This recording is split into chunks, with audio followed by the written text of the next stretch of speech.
Welcome to exam विवेचना। तो दोस्तों, जैसा कि आप लोग वाकिफ़ ही होंगे कि जल्द ही आपकी एलटी टेट की जून की परीक्षा आने वाली है। ठीक है, आप लोग इस चीज़ से भी अवगत होंगे कि वर्ष में 2 बार एलटी टेट की परीक्षा आयोजित की जाती है। तो इसी को ध्यान में रखकर आपके समक्ष एक क्रैश कोर्स लाए हैं 40 दिन का। जो ये हमारा कोर्स रहेगा, इससे पहले भी हमने बहुत से कोर्स करवाए थे। उसमें बहुत से बच्चों के टेट भी क्लियर हो चुके हैं और अभी भी हमारे बहुत से कोर्स चले हुए हैं। ठीक है, तो बहुत से बच्चे एनरोल्ड नहीं हो पाए थे, कुछ कह रहे थे कि एनरोल होना चाहते हैं, ये वो फलाना ढिमकाना। तो देखिए, आप लोगों के लिए ये कोर्स लाया गया है। 40 दिन का ये कोर्स रहेगा। ये हम ध्यान में रखकर तैयारी करेंगे कि जून के शुरू में ही परीक्षा होगी। ये हमारा मेन उद्देश्य रहेगा।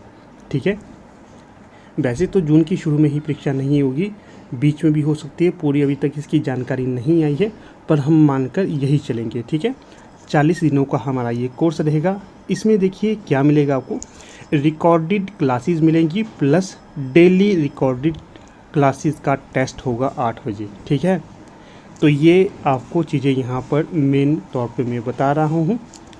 बात अगर ये करेंगे कब से ये शुरू होगा, तो 20 अप्रैल 2023 से ये हमारा कोर्स शुरू होने वाला है।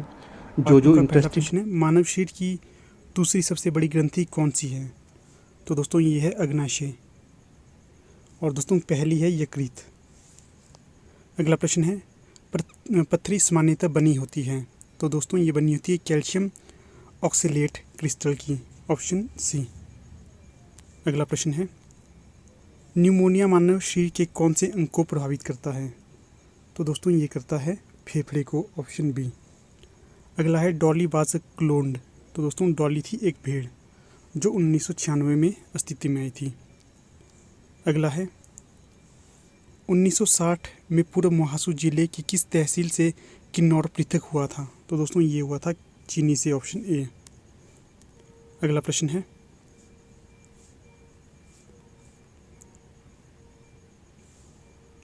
पृथ्वी का क्रोड बना हुआ है?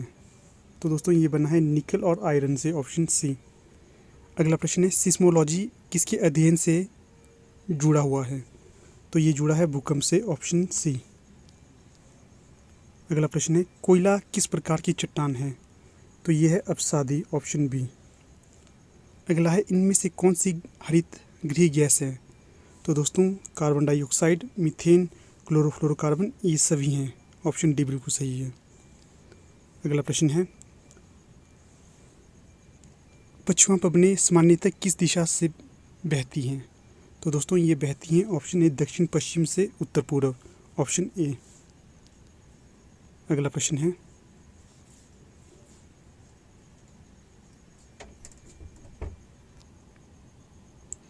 प्रश्न है, सेरिंगापट्टम में आज़ादी का वृक्ष किसने लगाया था? तो इसका सही जवाब होगा ऑप्शन सी, टीपू सुल्तान ने। अगला प्रश्न होगा, भारत के प्रथम गवर्नर जनरल थे? तो दोस्तों ये थे Lord William Bentinck, option D. अगला प्रश्न है, विवेकानंद का मूल नाम था? तो ये था नरेंद्र नाथ दत्त, ऑप्शन सी। अगला प्रश्न है, भारतीय राष्ट्रीय कांग्रेस के प्रथम मुस्लिम अध्यक्ष कौन थे? तो ये थे, ऑप्शन डी, बदरुद्दीन तैयबजी। अगला प्रश्न है, गांधी इरविन समझौता कब हुआ था? तो ये हुआ था 1931 में, ऑप्शन बी। अगला प्रश्न है, 1921 में हड़प्पा की खोज किसने की थी? तो ये की थी, ऑप्शन ए, दयाराम सहानी ने।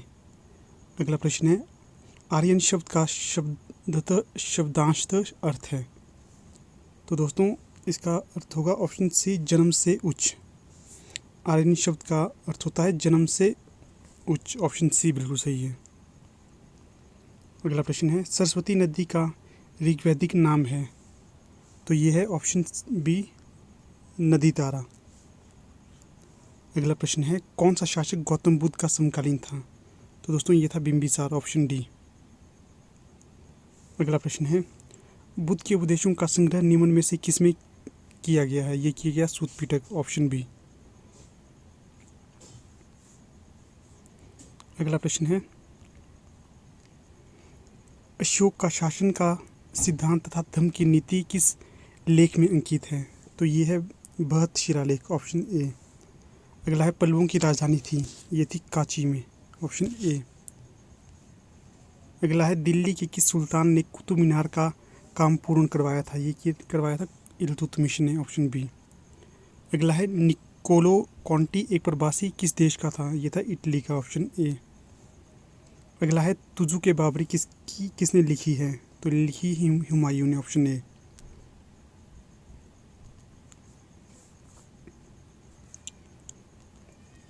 अगला प्रश्न है झवेरी बहनें किस शास्त्रीय नीति से संबंधित हैं? तो दोस्तों ये है मणिपुरी से, ऑप्शन डी। अगला है लाहो भारत के किस राज्य का लोक नृत्य है? ये है मेघालय का, ऑप्शन ए। अगला है द्वितीय विश्व युद्ध घटित हुआ था, ये हुआ था 1939 से 45 के बीच, ऑप्शन सी। अगला प्रश्न है सूर्य किस सतह का तापमान लगभग है? तो दोस्तों ये है ऑप्शन ए 6000 डिग्री सेल्सियस। अगला है सबसे घना ग्रह कौन सा है? तो ये है यूरेनस, ऑप्शन डी। अगला प्रश्न है दक्षिणी गोलार्ध में सबसे छोटा दिन कौन सा होता है? तो ये होता है ऑप्शन सी 21 जून। अगला प्रश्न है निम्न में से कौन सा उच्च बादलों के वर्ग से वर्गीकृत है? तो ये है ऑप्शन ए पक्षाभ मेघ। अगला प्रश्न है प्रेयरी किस देश की घास के मैदान है? तो ये हैं यूएसए के, ऑप्शन बी। अगला प्रश्न है व्यापार तथा वाणिज्य के संदर्भ में सबसे व्यस्त महासागर कौन सा है? तो ये है ऑप्शन ए अटलांटिक महासागर, ऑप्शन ए। अगला है 38वें पैरेलल किसके मध्य की सीमा रेखा है? तो ये है ऑप्शन सी उत्तर तथा दक्षिण कोरिया के मध्य। अगला है एशियाई महाद्वीप में सबसे निम्न स्थान है? तो ये है मृत सागर, ऑप्शन ए। अगला है नाइगर नदी का उद्भव स्थान है? तो ये है ऑप्शन बी गिनी। अगला प्रश्न है यूके का मैनचेस्टर निम्न में से किसके लिए प्रसिद्ध है? तो दोस्तों ये है सूती वस्त्र के लिए, ऑप्शन डी। अगला प्रश्न है नागा पहाड़ियों की सबसे उच्च चोटी कौन सी है? तो ये है ऑप्शन डी सरमती। अगला प्रश्न है हिमालय का सबसे तरुण हिस्सा कौन सा है? तो दोस्तों ये है ऑप्शन ए शिवालिक। अगला है 8 डिग्री चैनल लक्षद्वीप समूह को अलग करती है? तो ये करती है मालदीव से, ऑप्शन ए। अगला प्रश्न है हीराकुंड योजना किस नदी पर निर्मित है? तो दोस्तों ये है महानदी पे, ऑप्शन डी। अगला है भारत में किस प्रकार की जलवायु है? तो दोस्तों ये है उपोष्णीय, ऑप्शन बी।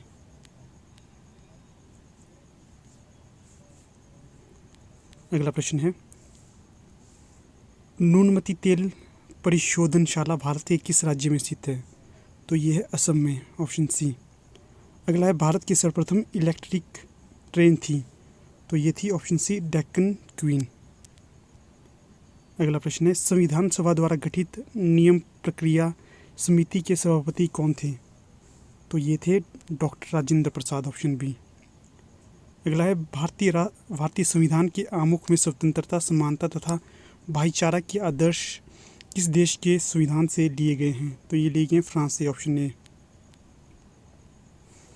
अगला प्रश्न है भारतीय संविधान का कौन सा भाग यूपीएससी तथा राज्य लोक सेवा आयोग से संबंधित है? ये है ऑप्शन डी। अगला प्रश्न है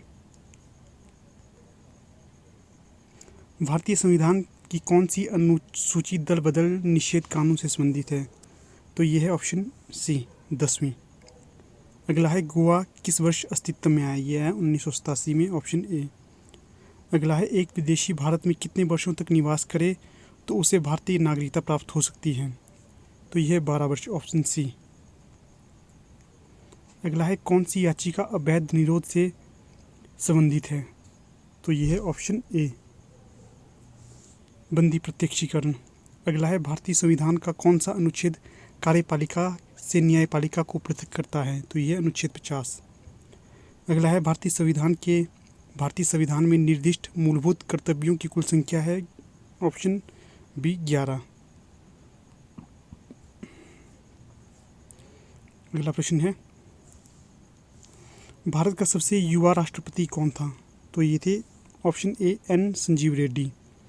अगला प्रश्न है, भारत में प्रथम आपातकाल किस वर्ष घोषित किया गया था? ये किया गया था ऑप्शन बी 1962 में। अगला प्रश्न है,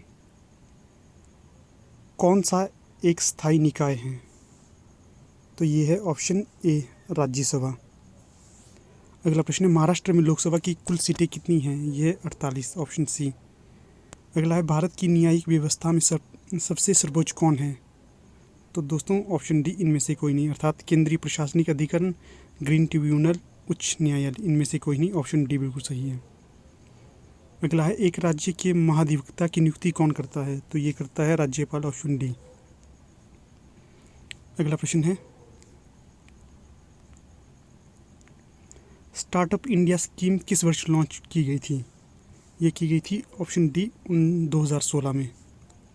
अगला है, राउंड रिवोल्यूशन निम्न में से किसके उत्पादन से संबंधित है? ये है आलू से, ऑप्शन डी।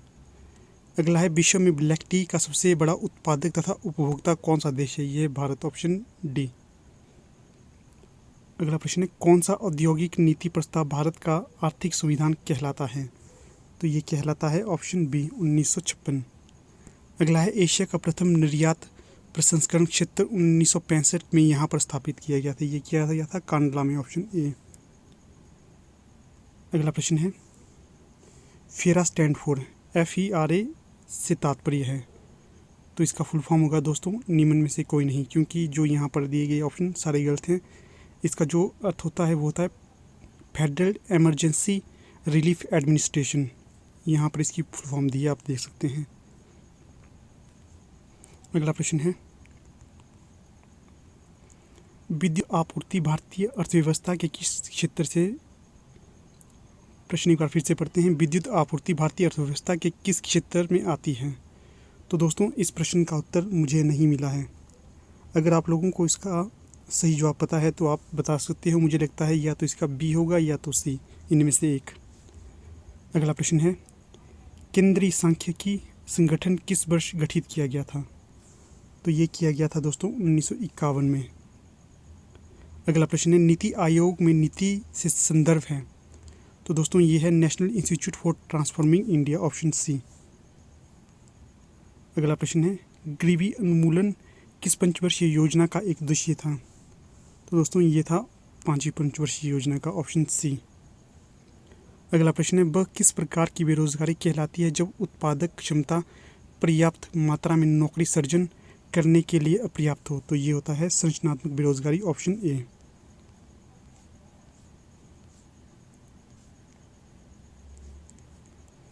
अगला प्रश्न है, किस आयोग की अनुशंसा पर RBI का गठन हुआ था? तो ये हुआ था हिल्टन यंग आयोग, ऑप्शन ए। अगला प्रश्न है, वह दर जिस पर RBI वाणिज्यिक बैंकों को वित्त प्रदान करती है कहलाती है? यह है रेपो रेट, ऑप्शन ए। अगला है, बीमा क्षेत्र का नियमन कौन सा प्राधिकार करता है? तो ये करता है ऑप्शन सी IRDAI। अगला है, किसे कागजी स्वर्ण भी कहते हैं? तो ये है ऑप्शन सी विशेष आहरण अधिकार। अगला प्रश्न है, ऊर्जा का SI मात्रक है? तो ये है जूल, ऑप्शन सी।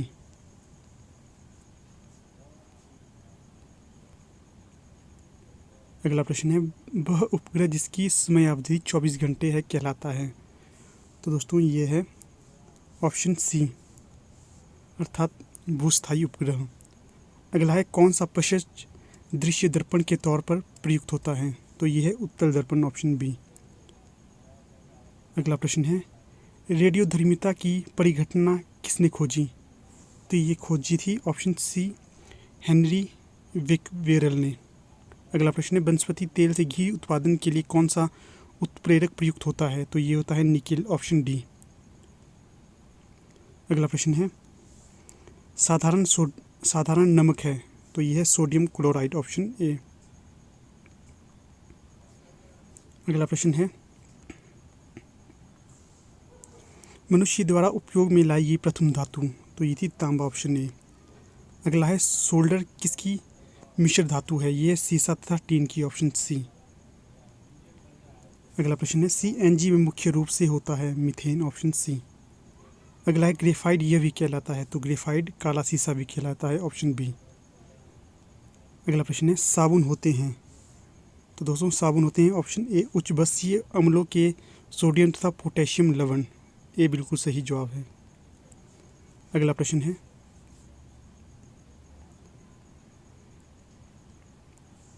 बेकेलाइट बना होता है, तो दोस्तों ये बना होता है फॉर्मल्डिहाइड एंड फिनॉल से, ऑप्शन सी बिल्कुल सही है।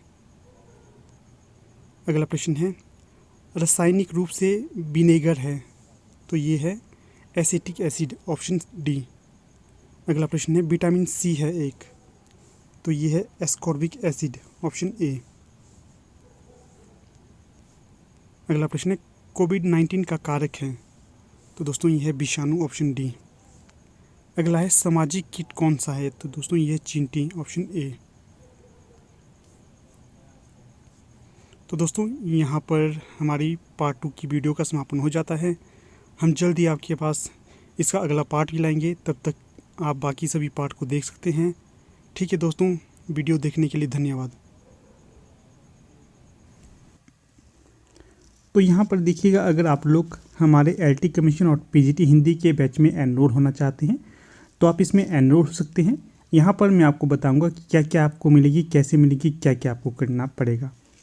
देखिएगा, पहले तो यहाँ पर स्पष्ट कर देता हूँ कि जो ये बैच होगा ये पूर्णतः ऑनलाइन होगा, कोई भी ऑफलाइन नहीं होगा।